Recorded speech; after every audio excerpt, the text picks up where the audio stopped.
It wasn't an animal. It was too steady and slow. I didn't move. I wanted to grab the flashlight, wake Tiki up, and say something, but I couldn't. I was frozen. My heart was pounding and every muscle in my body felt locked up. The steps didn't go around the tent. They just stopped a few feet away, and for a long time, there was nothing but silence. I stared at the ceiling of the tent, barely blinking, waiting to hear something else. But whoever or whatever it was didn't make another sound. I waited there for God knows how long, praying they'd walk away. But then, out of nowhere, I heard a flick. That sharp, unmistakable sound of a lighter. A small orange glow appeared through the fabric of the tent, maybe waist height, a few feet off to the side.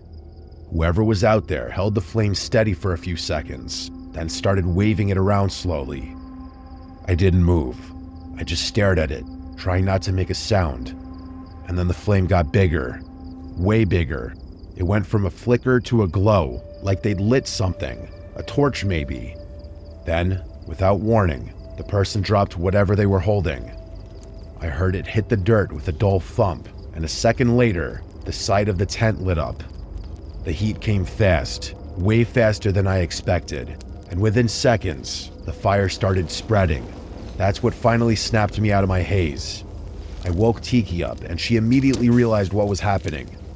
We scrambled, no time to think. We started tossing our stuff out of the tent and onto the dirt. I'm not even sure we got everything. We sprinted out of the tent while the fire spread. Tiki grabbed one of our water jugs and dumped it on the fire, while I tried stomping out anything that had caught on fire. Eventually, we got it under control. Half the tent was completely ruined. I grabbed the flashlight and started scanning the area around the tent, looking for the person who had just tried to kill us, but there was no one. At least, no one I could see. Tiki started packing up our stuff, and I quickly followed suit. We started speed walking what we thought was the direction of the truck. There weren't any landmarks, and it was dark, so we were practically guessing. After a few minutes, it became clear we were turned around. At some point, maybe 10 minutes into walking, I heard it again. That same distant scream we'd heard the first 2 nights. Only this time, it didn't stop. It kept going like an animal was in constant pain. And then another scream started from somewhere else, and then another one. They were all coming from behind us, but it was clear that there were multiple things out there. I didn't say anything. I just grabbed Tiki's arm and started moving faster. By some miracle, we actually found the truck. We practically threw all of our stuff into it, and I drove off as fast as I could.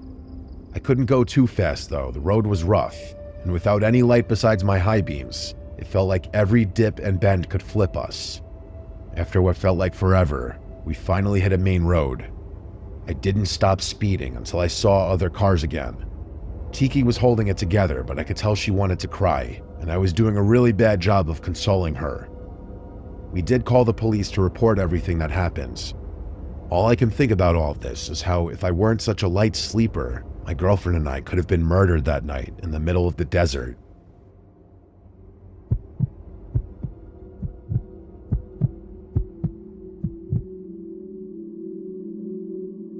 This is important context for what I'm about to tell you, so I'm going to start here.